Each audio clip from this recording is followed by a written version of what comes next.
একটি ভিডিও দেখাবো যে সমাজ ব্যবস্থা কোথায় চলে গেছে। এই মেয়ে, এই কি নাম তোমার? নাম বলো। হ্যাঁ, হীরামণি। কোন ক্লাসে পড়ো? আচ্ছা, তুমি কাকে ভালোবাসো? হ্যাঁ, কি নাম? এই মিনাজুল কোনটা? এই দেখো নায়ক। এই টাকা, এদিক টাকা, টাকা টাকা। তুই কি করিস? ওয়েল্ডিং এর কাজ করিস। আর তুমি পড়ো কোন ক্লাসে?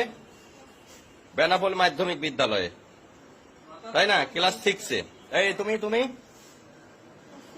হ্যাঁ, এই মাথায় ইয়ে করো। তুমি বয়স হাতে হয়নি। কি নাম তোমার? তুমি ক্লাস 6-এ পড়ো? 7-এ।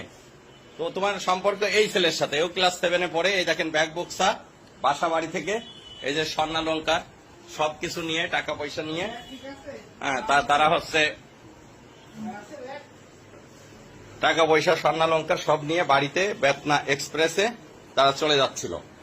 বেতনা এক্সপ্রেসের আমাদের এই যে জয়নুল ভাই, তার কাছে টিটিরা সবাই সোপর্দ করেছে। পরে আমার বাড়িতে নিয়ে আসছে, প্রয়োজনীয় ব্যবস্থা গ্রহণ করা হবে।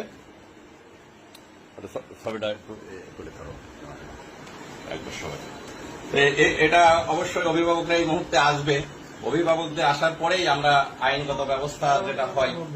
খুবই দুঃখজনক এই সমাজ ব্যবস্থা কোথায় চলে যাচ্ছে। সন্তান আমারও আছে, আপনারও আছে।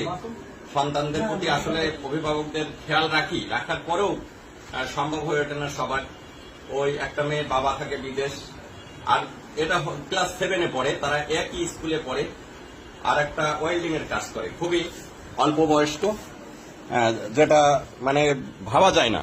তারা অলরেডি বাড়ি থেকে পালায়ে তারা হচ্ছে এখন চলে যাচ্ছে। কোথায় যাওয়ার উদ্দেশ্য ছিল? কোথায়? এই খুলনা। কোথায় খুলনায় যায়? কি উদ্দেশ্য ছিল বল দিনি? কি পরিকল্পনা করেছিলি বল, কথা বল। কি পরিকল্পনা করছিলি? কি পরিকল্পনা করছিলি? যাই কি বাসা ভাড়া নিয়ে থাকবে এরকম একটা চিন্তা ভাবনা? তো বিয়ে হয়? তোদের বয়স হয়েছে, বিয়ে হইতো? বল। অযথা তো পুলিশকে তোরা হয়রানি করতি। যাই হোক ভিউয়ার্স, এই হচ্ছে সমাজের অধঃপতন। ভালো থাকবেন।